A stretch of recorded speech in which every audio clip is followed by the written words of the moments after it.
I realized that entire video sounded super awkward. I've never really done a draft analysis before. Especially I didn't really have a plan going into it. Hello everyone, I'm MetaMaxis, your coach for the New York Metas in the UNPL Naraja division. Today we've got the draft analysis for our team, the team of Pokemon we selected for this draft league. And first up, we've got Volcarona. Mostly picked this thing because I know Volcarona is a fantastic Pokemon all around. Quiver Dance is a great move. You have Fiery Dance, a lot of good coverage options. It can generally take hits quite well, and it can set up, especially with the heavy-duty boots, not really needing to be bothered by Stealth Rocks, to do some pretty good damage.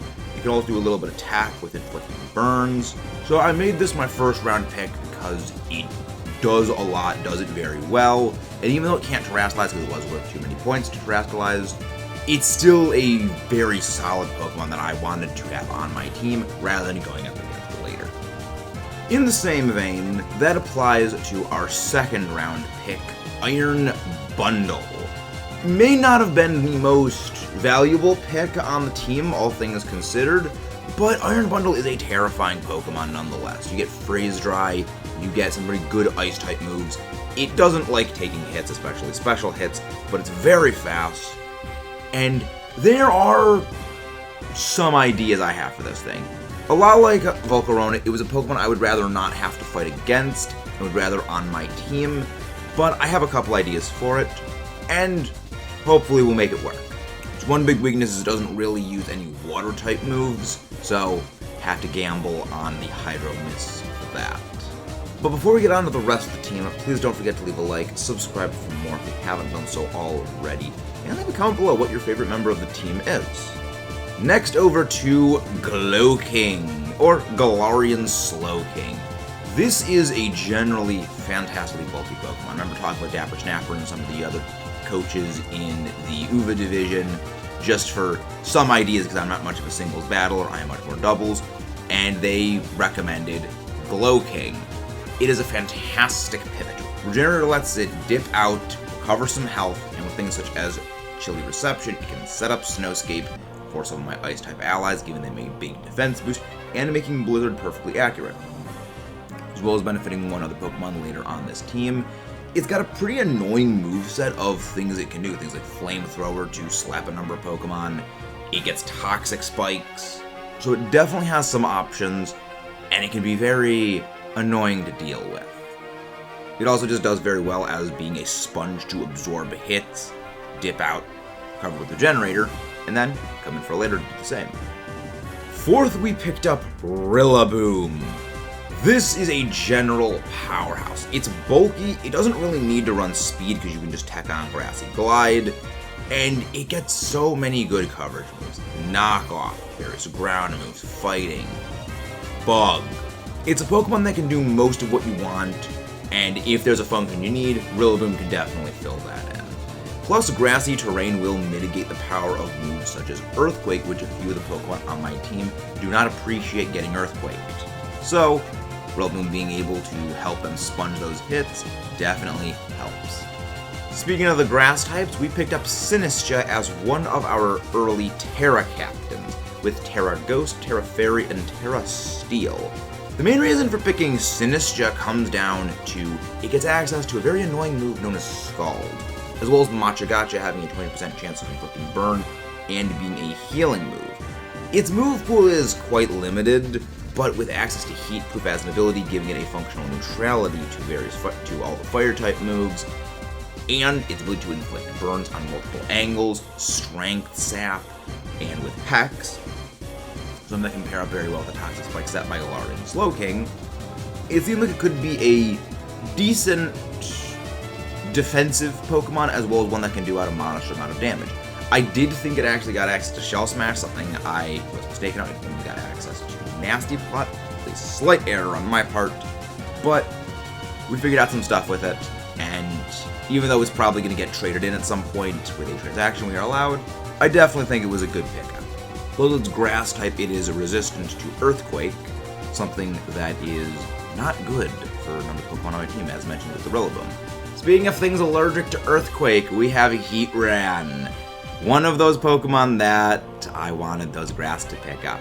It was this or Jirachi, and I'm a big fan of Heatran. I'm a big fan of Jirachi, but I had enough Pokemon on my team that already had weaknesses to Dark and Ghost, and the Fire-type weaknesses, or at least Pokemon that don't want to deal with Fire types, were stacking up relatively fast. So, Heatran was the natural pick. It also defensively synergizes well with the Galarian Slowking. Heatran doesn't like getting hit by fighting moves. Galarian Slowking easily bodies those. So it was there to provide some defensive synergy and completely wall Fire types. Now, there are some Fire types who get access to ground moves, but that's where Air Balloon Heatran comes in. If you have the Air Balloon and you're going up against a Fire type, they really can't do much until they break that balloon, allowing Heatran to blast you with Earth Power or Power Gem depending on what Pokemon you're facing. Plus, it can also work well as a soft flame body pressure, sort of antagonizing any potential physical attacks, but generally I'm going to stick with Flash Fire, as it's just a generally better ability. But never underestimate the pressure of Flame Body. And Mesprit as one of my other anti-ground allergy Pokemon. Levitate gives it immunity to those ground moves, giving it another switch in synergy with Heatran. It's resistant to fighting, giving it further switch in synergy. And with the Mesprit's weakness to Bug, Heatran eats those like breakfast. Got a great stat line across the board. 105 in everything other than speed and HP, giving it reliable tank, pretty good damage, and with its signature move, Mystical Power, that the rest of the Lake Trio has, it can snowball into insanity. Azelf is glass, and it hits really hard. But it is glass. If it gets hit, it doesn't really like that. Uxie, or Uxie, however you want to pronounce it, it's slower, it's bulkier, and it doesn't have the offensive power, but it can definitely get rolling, but it's a slower ball to get rolling. Mesprit is that nice Goldilocks zone of enough power to do the job and enough bulk to take the hits, which is why it was one of our Terra captains early on. Terra Psychic for that amazing mystical power Psychic Brutal Blitz. Terra Electric, so it actually has no weakness, doing sort of an Electros impression, big fan of Electros. And Terra Fire for shrugging off bug type moves, as well as giving access to Terra Blast Fire, as it doesn't actually get Flamethrower like I thought it did. It gets Bolt Beam, doesn't get Flamethrower.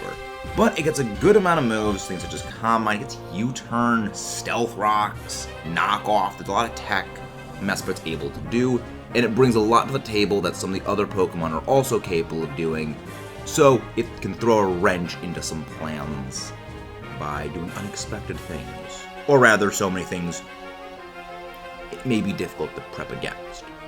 Alolan Sandslash was our next pick, and this synergizes very well with Galarian Slowking's Chilly Reception. It is allergic to fire. It is allergic to fighting. As seen from the previous Pokemon, synergy goes with those. It's fantastically fast to a degree when it comes to activating Slush Rush, activated by the Galarian Slowking's Chilly Reception. Physical defense boost puts it very high on the list, being able to take physical hits so long as they're not fire or fighting. And even though its special defense is non-existent in most cases, it's fast, it gets some good tech, and its power is okay. I've done a lot of the calculations. Icicle Spear, even with the loaded dice, is not as powerful as I would like, as it does fail to one-shot things. With Stealth Rocks up, it can definitely take out some annoying threats. As I just learned, loaded dice guarantees multi-hit moves hit 4 times. I always thought it just increased the odds. I didn't realize it was a guaranteed 4 with a high chance of a 5. And that is a functional 100 base power move before stab. Way better than Icicle Miss.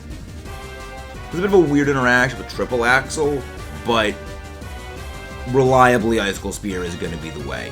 It also gets access to Ice Shard, so even if something does want to outspeed me, I can't out-priority them, or if it's going to go down anyway, I can at least get off some chip damage.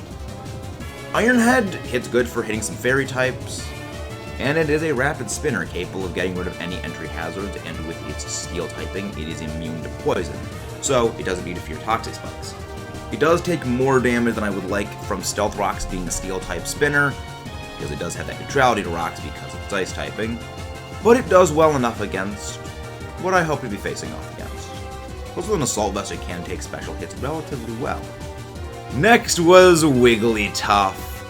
There really wasn't much of a strategic reason for picking Wigglytuff other than I wanted something that didn't crumple the ghost types, and most normal types didn't really jump out at me. I'm a big fan of Pokemon Mystery Dungeon Explorers of Sky. We actually have an entire Let's Play of the game we're doing. We did it in streams. It is temporarily on hiatus, but we will be resuming our 100% run of Mystery Dungeon Sky. I'm a big fan of Guildmaster Wigglytuff, and one of my friends of the channel, one of my friends, Omar, is a big fan of Wigglytuff. And I thought, might as well go with Wigglytuff. I do want a fairy type. It's something that can resist dark, so it can pair well with the Glowking, and it can pair well with the Mesprit. Competitive might be a fun ability to activate if someone tries to debuff any of my stats. It's not the tankiest thing in the world, and it's not the most offensive thing in the world, but it might be able to do something, I hope. It also gets access to Stealth Rocks and Knockoff, so it can do sort of tech things. And like many Gen 1 Pokemon, has a very weird move pool of things like Bolt Beam and Flamethrower. So maybe it can throw some unpredictability into things, but you never know. I picked it just to pick it, really. In a similar vein is Bombardier, though it does have a functional secondary stab with Rocky Payload and its Dark and Flying typing, giving it some access. Acrobatics is a fantastic move I'm a big fan of. It's definitely not the greatest Pokemon in the world, but it's serviceable, I would say. I may not use it to the fullest extent, and I may trade it in as a transaction to juice it down for some points to pick up a bigger pick, as I did think I needed to pick up 12 Pokemon in total, not I can cut it short at just 10, so that was a bit of a slight error on my part, but I don't mind Bombardier. Thought it would be interesting, may not use it, may use it, we'll see how we go.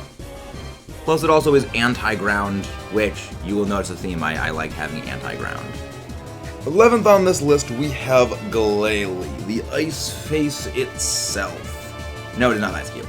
Mostly picked this one as I did have some extra points left over and had a bit of a Snows team with the Snowscape, well, Chilly Reception from Glowking, and some potential usage of other snow-based moves, as well as an auxiliary freeze-dry user, and Glalie was a 1-point pick. It wasn't really too expensive, and it might be able to do something, but I didn't really have high hopes for it. I had the points to throw at it, so I thought, why not? Terra Ice, Terra Ghost, and Terra Ground all go with moves it already has, things like Earthquake, Shadow Ball, and they require Terrasilize of its own stab. Wasn't really much wiggle room on that. If I ever plan on using it, it's probably going to have to be a Choice Scarf user, just because its natural speed is garbage and its all stats are also kind of garbage. May not use it, I have some ideas-ish, but we'll see how it goes. May end up using it down for points in a future week. And rounding out the team in the end, we have Aurorous. Wanted to go with an electric type, as I did have some Pokemon that are not necessarily weak to electric, but Pokemon that don't necessarily like going up against electric types. Gave me a way to sponge things such as Thunder Wave, and I do generally like Aurorous as a Pokemon. Many of you, if you have ever seen the Heart Gold Let's Play series, the first series we ever did, it was the second Pokemon I ever had on my team for the channel, and that's the first Pokemon we caught. I've always been a big fan of Aurorous. It's not the best, but it is an unconventionally bulky electric that does go well with the singular weakness to ground, and it gets some decent tech, it gets some decent coverage. Not the biggest powerhouse in existence, but I think it can do well enough with what it has. Maybe we use it, maybe we don't, but it does fulfill a bit of a similar function to the Flame Body users of Anti-Contact. And that is the team of the New York Metas for the UNPL. Definitely not my best team I've ever put together. I am much more of a doubles battler than a singles battler, and looking at some of the other teams, they definitely have way more cohesion, way more synergy than this. But this is one of my first times doing a true item-included draft league. We'll see how it goes. Hope we can get some wins. If we get even one win, I'll be happy. Once again, guys, if you haven't done so already, please don't forget to leave a like, subscribe for more. Comment below which of the team is your favorite, and what Pokemon you hope to see succeed in the coming weeks.